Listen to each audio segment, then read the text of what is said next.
Hello friends, तो आज हम लास्ट मिनट रिवीजन में एक टॉपिक लेके आए हैं, मेडिकल टर्मिनेशन ऑफ प्रेगनेंसी, जिसको हम एमटीपी एक्ट के नाम से भी जानते हैं। एमटीपी का मतलब होता है किसी भी प्रेगनेंसी को लीगल वे में टर्मिनेट करना। ठीक है, एमटीपी एक्ट जो आया था इंडिया में वो 1971 में आया था। ठीक है, इम्प्लीमेंट हुआ था 1972 में, पर इसमें कुछ खामियां होने की वजह से ये संशोधित किया गया, इसका अमेंडमेंट किया गया जो आया 2021 में। ठीक है, इसकी गवर्निंग बॉडी जो है वो ministry of health and family welfare है। इसके ऑब्जेक्टिव क्या होते हैं? अनसेफ अबॉर्शन को प्रिवेंट करना और reduce maternal mortality and morbidity, मतलब मैटरनल मोर्टिलिटी, डिसीज रेट और मोर्बिडिटी, डेथ रेट को रिड्यूस करना और maintain women's dignity and privacy.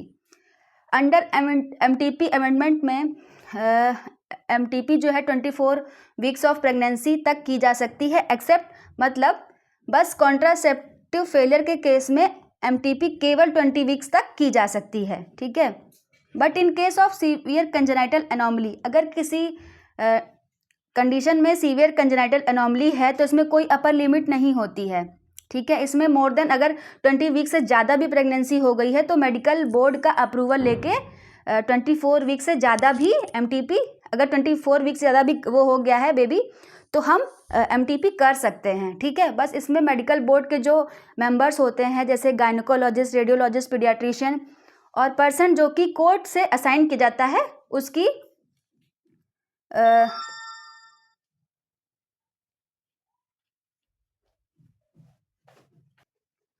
हाँ, तो हमें 24 वीक्स की जब प्रेगनेंसी को कंजेनाइटल एनोमली के कंडीशन में टर्मिनेट करना रहता है तो हमें मेडिकल बोर्ड का अप्रूवल लेना पड़ता है। ठीक है, अब हम जानेंगे किस गैस्टेशनल एज पे कौन से कितने डॉक्टर का ओपिनियन चाहिए होता है।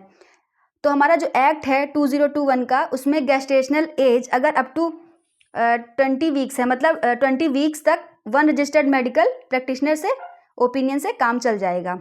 24 से 24 वीक्स तक 2 रजिस्टर्ड मेडिकल प्रैक्टिशनर का ओपिनियन का नीड रहेगा।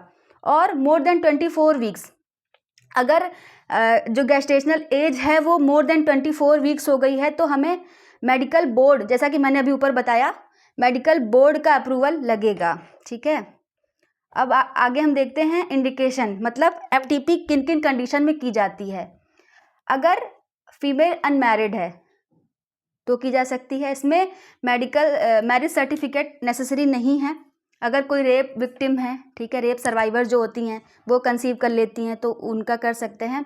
माइनर गर्ल जो अंडर 18 है, ठीक है, और कोई वुमेन जो मेंटल इलनेस के साथ है, जो मेंटली नहीं अपने बेबी को कंसीव और डिलीवर कर सकती है तो उसका। और यदि किसी फीमेल का मैरिटल स्टेटस चेंज हो गया और उसने पहले ही कंसीव कर लिया, जैसे विडो है या डिवोर्सी है, ठीक है, और pregnancy due to contraceptive failure, जैसे कि मैंने पहले बताया, मैरिड अनमैरिड। ठीक है, अब कंसेंट रूल्स पे आ जाते हैं। कंसेंट जो लगेगा इसमें सिर्फ फीमेल का लगेगा, ओनली फीमेल कंसेंट नीडेड। और अगर फीमेल अंडर 18 है या मेंटली अनस्टेबल है तो उसमें उसके जो लीगल गार्जियन होंगे उनका रिटर्न कंसेंट लगेगा। अब हु कैन डू एमटीपी, मतलब एमटीपी कौन कौन कर सकते हैं। फर्स्ट ऑफ ऑल मैं जानकारी देना चाहूँगी कि nurse can not do perform MTP, मतलब नर्स एमटीपी परफॉर्म नहीं कर सकती हैं, ये सिर्फ डॉक्टर्स कर सकते हैं। एनी मेडिकल प्रैक्टिशनर जिन्होंने एमडी, एमएस, डीएनबी, डीजीओ किया हो ऑब्स एंड गायनी से, वो कर सकते हैं। और कोई भी मेडिकल ऑफिसर जो 6 मंथ ऑफ ट्रेनिंग, जिन्होंने 6 मंथ की ट्रेनिंग की हो ऑब्स एंड गायनी में, वो कर सकते हैं। और एनी मेडिकल ऑफिसर जिन्होंने 25 एमटीपी केसेस असेस किए हों और 5 में वो खुद प्राइमरी सर्जन रहे हों, वो कर सकते हैं।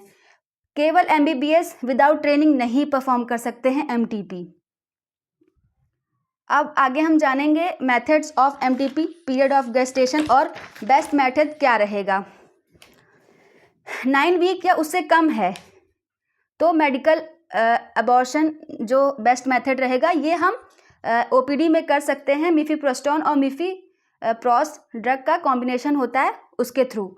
और 10 से 12 वीक में सक्शन इवैक्यूएशन मेथड बेस्ट रहता है। और 12 वीक या उससे ज़्यादा में मेडिकल अबॉर्शन, इसमें आईपीडी, ये आईपीडी में किया जाता है और ओनली मीजोप्रोस्ट की सहायता से किया जाता है। ठीक है, अब हम जानेंगे मेडिकल अबॉर्शन इन ट्राइमेस्टर फर्स्ट, मतलब 9 वीक्स की प्रेगनेंसी है जो ओपीडी में की जाती है, ठीक है। इसमें यूएसजी मैंडेटरी नहीं होता है, पर अगर हमें सस्पेक्टेड है कि एक्टोपिक प्रेगनेंसी है तो हम यूएसजी करेंगे। अब इसमें क्या होता है कि डे 1 हम मीफीप्रिस्टोन देते हैं 200 mg सिंगल टैबलेट ओरली। फिर हम पेशेंट को डे 3 देते हैं मीजोप्रोस्टॉल 800 mcg। ये हम पैरावेजाइनल भी दे सकते हैं, ओरली भी दे सकते हैं, सब लिंगुअल रूट से भी दे सकते हैं। इसमें ब्लीडिंग होती है 7 से 14 डेज तक, ठीक है। फिर 15 डेज पे हम इंश्योर करते हैं कि अबॉर्शन कंप्लीट है कि नहीं, और ये कैसे कंफर्म होता है, ब्लीडिंग स्टॉप हो चुकी होती है और पैरावेजाइनली डॉक्टर जो होते हैं वो देखते हैं कि इंटरनल ऑस क्लोज्ड है या नहीं। तो ये हमारी छोटी सी जानकारी है एमटीपी के रिगार्डिंग। आशा करती हूँ हेल्पफुल रही होगी। धन्यवाद।